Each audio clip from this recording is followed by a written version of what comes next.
Kadiwa Centers, Palalakasin ayon kay Councilor Moises Morales. Bago tayo magpatuloy, huwag kalimutan mag-follow, mag-like, at i-share iyong aming Facebook page.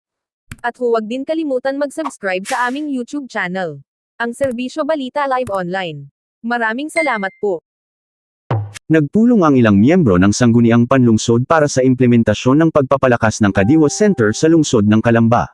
Ang nasabing committee hearing na pinangunahan ni Councilor Moises Morales ay tumalakay sa panawagan ng Malacanang na ma-institutionalize ang mga Kadiwa Centers sa bawat munisipalidad at lungsod sa buong bansa. Ayon kay Councilor Morales, bagamat matagal na ang nasabing programa ng gobyerno na magkaroon ng Kadiwa Center sa kani-kanilang mga lugar, hindi lahat ay napapatupad o naaalagaan ng maayos.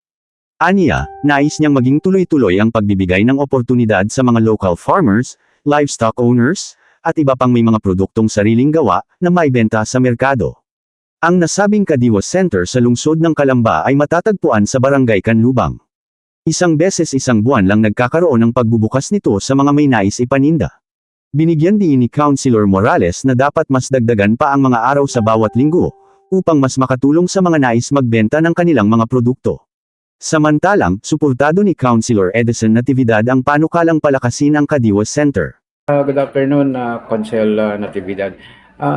Considering na kayo po ay tinatawag ng mga sa upland barangays ng Calamba, regarding doon sa Kadiwa at yung magiging crop produce ng Calamba, doon sa inyong lugar po, kamusta po ang ating agrikultura doon at saka mga livestock? Una po na isang magandang tanghali po sa lahat. Alam niyo po sa aming lugar ay isang napakaganda po na lugar yung amin dahil bukid, upland at marami po doon yung mga nangangalakal. Yun po sa nag-committee meeting namin po kanina na Kadiwa ay isa pong napakaganda na po ng ating Pangulong Pambansa na pagkakamayroon po na pwede nating itinda ang mga bawat halaman na nagagaling pustas na hindi na po natin dadalhin sa mga malalayong lugar para na po maipenta yung po mga kalakal na nanggagaling sa upland.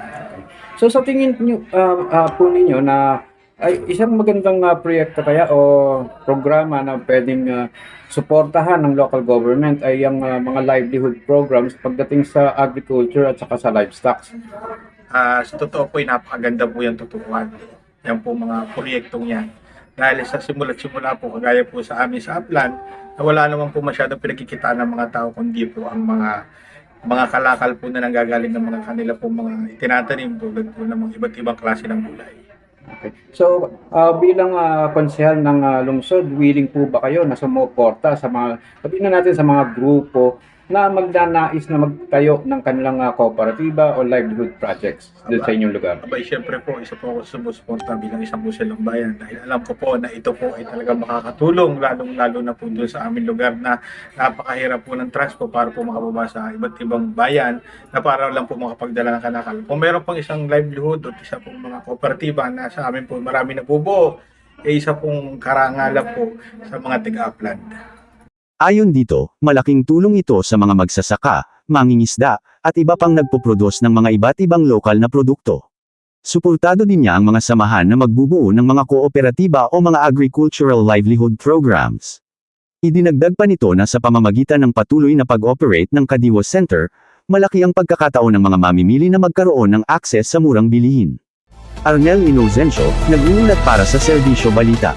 Dito lang, sa DZSB, ang himpilan ng katotohanan at paglilingkod.